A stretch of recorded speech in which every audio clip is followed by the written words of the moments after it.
Tahimik mong ilaban ang mga plano dahil kung may natutunan man ako sa buhay, yun ay hindi lahat ng nakapaligid sa iyo ay masaya kapag umaangat ka. Hindi lahat ng pinagsasabihan mo ng mga plano ay masaya at isusuport ka.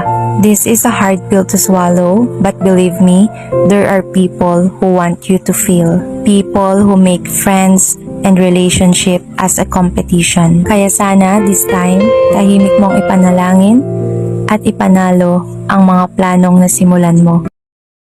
Masyado na akong malayo para sumuko.